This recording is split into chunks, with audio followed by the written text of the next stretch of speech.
और आज ही जब सदन में सभापति महोदय हम लोग आए हैं तो एक और रेल एक्सीडेंट की खबर सुनी है। जब से ये सरकार आई है रेल एक्सीडेंट्स और पेपर लीक में कंपटीशन चल रहा है कि कौन आगे जाएगा। बक्सर से भागलपुर एक्सप्रेस वे दे रहे हैं केवल बिहार के लोगों को खुश करने के लिए। मैं उससे सहमत हूं कि आप बिहार की तरक्की के लिए एक्सप्रेस वे दें, लेकिन जो पखनपुरा जो आखिरी गांव है जहां पर छूट गया है वहां से आप क्यों नहीं जोड़ रहे हैं?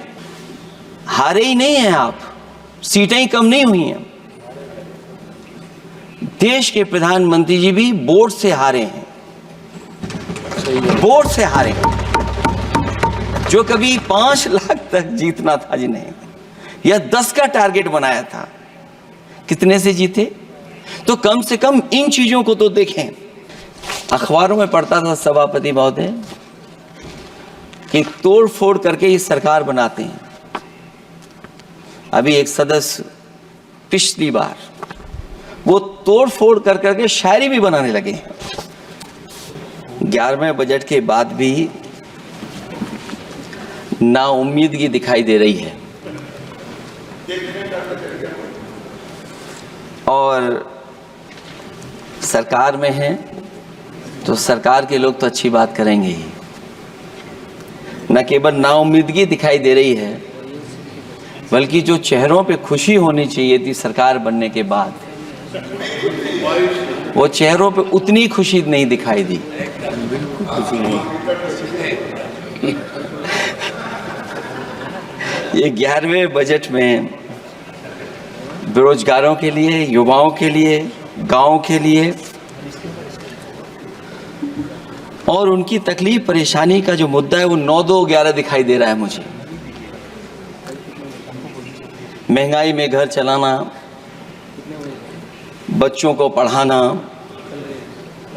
और घर के बड़े बुजुर्गों की दवा इलाज से लेकर के महंगाई का जो सामना करना पड़ रहा है, ये बातें परिवार वाले बखूबी जानते हैं।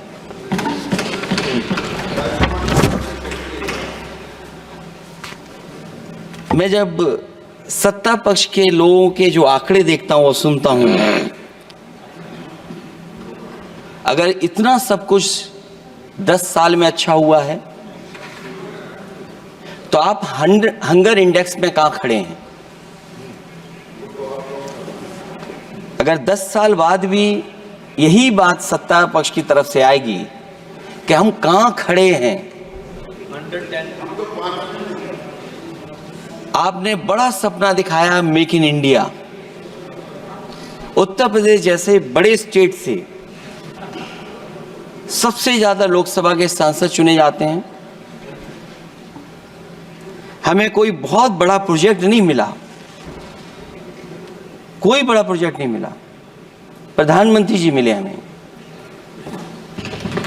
और अगर कोई सभापति महोदय कोई बड़ा प्रोजेक्ट मिला हो 10 साल में, कोई आईएम मिला हो, कोई आईआईटी मिली हो, और जो ट्रिपल आईटी किसी समय पर उत्तर प्रदेश को मिली थी, क्या उसमें क्या सहयोग सरकार की तरफ से हुआ है? न केवल ये संस्थाएं बल्कि गवर्नमेंट जो एजुकेशन की इंस्टीट्यूशंस हैं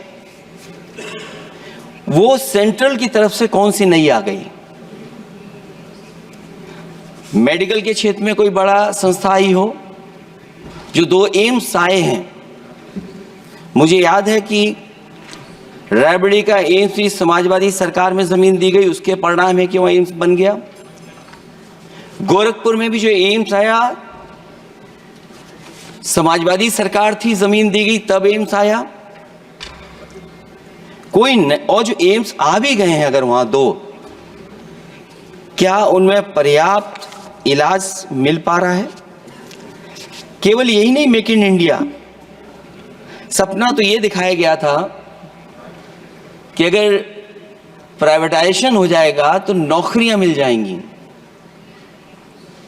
कुछ हद तक तो बहुत सी चीजें प्राइवेटाइज हो गई, लेकिन नौकरियां कम होती चली गई। और जो सबसे बड़ा सवाल है जो पीड़ित परिवार के लोगों को जो हक और सम्मान मिलता है, क्या ये सरकार वो दे पा रही है? टैक्स कलेक्शन में सपना दिखा रहे हैं कि हम यहां पहुंच गए हैं। आखिरकार एक्सपोर्ट क्यों कम होता चला जा रहा है? और हम जो ट्रेड डेफिसिट है उसको कैसे खत्म करेंगे?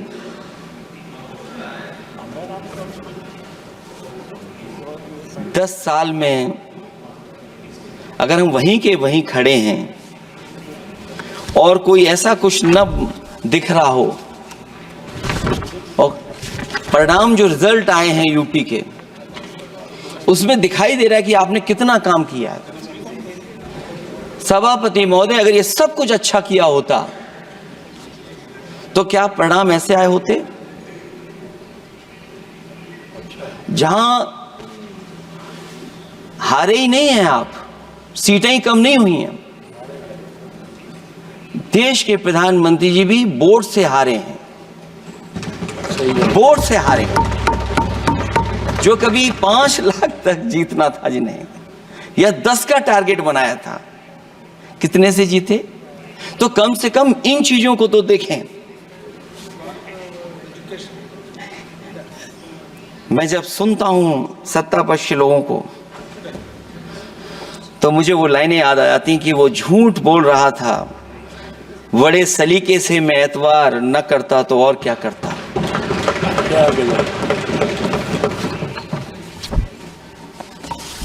मुझे याद है कि देश के प्रधानमंत्री जी ने जनकपुर में एक झंडा दिखाया था और उस बस में 35 लोग बैठ करके अयोध्या आए थे। सभापति महोदय, उस समय भी मैंने मांग की थी कि जहां से जनकपुर से यात्रा शुरू हो रही है और अयोध्या तक बस से लोग आएंगे तो पता नहीं कितने घंटों में आएंगे। मैंने मांग की थी कि वहां से लेकर के अयोध्या तक एक्सप्रेसवे बनना चाहिए कि कम से कम जो जनकपुर से आए और अयोध्या दर्शन करने आ रहे हैं और बस से आ रहे हैं, कम से कम उनकी तकलीफ परेशानी तो कम होती। जो आप कहते हैं कि एफडीआई बहुत आया है, मैं अभी सुन रहा था, कहा कि टेलीफोन बनने लगे। टेलीफोन बन नहीं रहे हैं, मोबाइल बन नहीं रहे हैं। वो समाजवादी पार्टी के समय पर नोएडा में जो इंडस्ट्रियल पॉलिसी थी, इलेक्ट्रॉनिक पॉलिसी थी, उसके तहत आई थी। वो इंडस्ट्री जितनी आई है उस समय उस पॉलिसी के तहत आई और बन नहीं रहा है, मेक इन इंडिया नहीं हो रहा है। लेकिन जमीन किसने दी है? जमीन किसने दी थी उन लोगों को? बिना जमीन पर हवा में बना दो तो मैं आपका धन्यवाद दूंगा। उस पॉलिसी के तहत वो झूठ बोल रहा था बड़े सलीके से।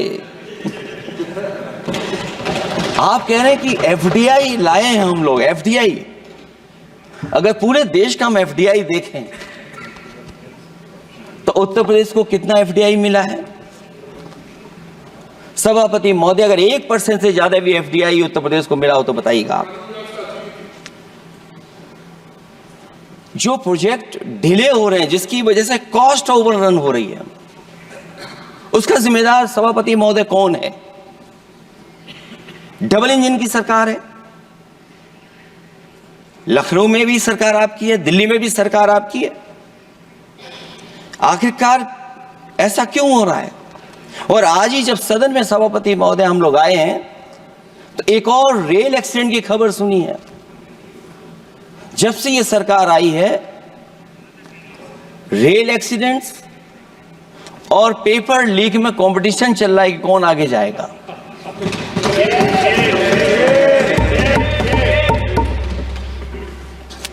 मैं तो अखबारों में पढ़ता था सभापति महोदय कि तोड़ फोड़ करके ये सरकार बनाते हैं। अभी एक सदस्य पिछली बार वो तोड़ फोड़ कर करके शायरी भी बनाने लगे हैं। जो प्रोजेक्ट और जिस प्रोजेक्ट के लिए प्रधानमंत्री जी एयरफोर्स का सबसे बड़ा हवाई जहाज हरकुलिस विमान लेकर के आए थे और वो सड़क पर उतरे थे, वो एक्सप्रेस वे पर उतरे थे। मैं समझता हूं सभापति महोदया, यहां जितने माननीय सदस्य हैं सब ने देखा होगा और सब ने निर्देश के अनुसार उस पर ट्वीट भी किया होगा। वो जो एक्सप्रेस वे अगर किसी ने बनाया था सभापति महोदय, जो डिजाइन टेक्नोलॉजी का पार्ट अलाइनमेंट, वो समाजवादियों की देन थी, वो आपकी देन नहीं थी। ये बात मैं इसलिए कह रहा हूं सभापति महोदया क्योंकि इस बजट में सरकार चलाने के लिए आपने पैकेज दिया है। हमें कोई नाराजगी नहीं है पैकेज देने की, आप पैकेज और दीजिए। लेकिन अगर आप बक्सर से भागलपुर एक्सप्रेस वे बना रहे हैं तो आप उत्तर प्रदेश की पूर्वांचल एक्सप्रेस वे को क्यों नहीं जोड़ रहे हैं? और मैं तो कहूंगा आपसे कि केवल अगर आप 25 किलोमीटर जोड़ देंगे, जहां पूर्वांचल एक्सप्रेस वे रुक गया था, केवल 25 किलोमीटर आप जोड़ देंगे तो दूसरे काम को अपना जो बनाते हैं आप ये कह पाएंगे कि दिल्ली से लेकर के आपने भागलपुर तक एक्सप्रेस वे दिया है। हाँ जी, वो अभी से नहीं, बहुत पहले से बन रहा है। बहुत पहले से बन रहा है। मैं ये नहीं कहना चाहता कि क्या दिया आपने, मैं ये कहता हूं कि अगर आप बक्सर से भागलपुर एक्सप्रेस वे दे रहे हैं केवल बिहार के लोगों को खुश करने के लिए, मैं उससे सहमत हूं कि आप बिहार की तरक्की के लिए एक्सप्रेस वे दें, लेकिन जो पखनपुरा जो आखिरी गांव है जहां पर छूट गया है, वहां से आप क्यों नहीं जोड़ रहे हैं? और हमारे स्टेट के लिए आप कोई नया एक्सप्रेस वे क्यों नहीं दे रहे हैं? आप हमारे लिए क्यों नहीं दे रहे हैं एक नया एक्सप्रेस वे? आप दिल्ली के बजट से दे रहे हैं, आप यूपी अपने बजट से बना रहा है। आप बताइए कोई यूपी को आपने एक्सप्रेस वे दिया हो? कोई एक्सप्रेस वे नहीं दिया। और मैं तो कहूंगा और याद दिलाइएगा अपनी सरकार को, पैनोरमा ग्रुप, जो सोचता है वो करता है, आपके अपने सपनों का आशियाना। ये लो मुंह मीठा करो, आज मैंने अपना जॉब छोड़ दिया, अब हम पूर्णिया वापस जाएंगे। जॉब छोड़ दिया है? मतलब ये घर कैसे चलेगा? हम करेंगे क्या? और माँ बाबूजी क्या बोलेंगे? इसलिए मैं एक और मिठाई का डब्बा लाया। अपने बिजनेस के लिए लोन अप्रूव हो गया। अरे लोन अप्रूव हो गया वो तो ठीक है, लेकिन पूर्णिया में हम रहेंगे कहाँ? अपना घर भी तो नहीं है वहाँ। इसलिए तो एक और मिठाई का डब्बा अलग से लाया हूँ। हमने पूर्णिया में घर ले लिया है, पूर्णिया के ई होम्स पैनोरमा में। पूर्णिया में पैनोरमा ग्रुप लेकर आए हैं ई होम्स पैनोरमा। बड़ा घर, आलीशान जिंदगी और अत्याधुनिक सुविधाओं के संग। अरे अब क्यों मुंह मीठा करवा रही हो? क्योंकि हम घर वापसी जो कर रहे हैं। घर वापसी की खुशी पूर्णिया में ई होम्स पैनोरमा के संग। ई Homes Panorama, luxurious lifestyle redefined.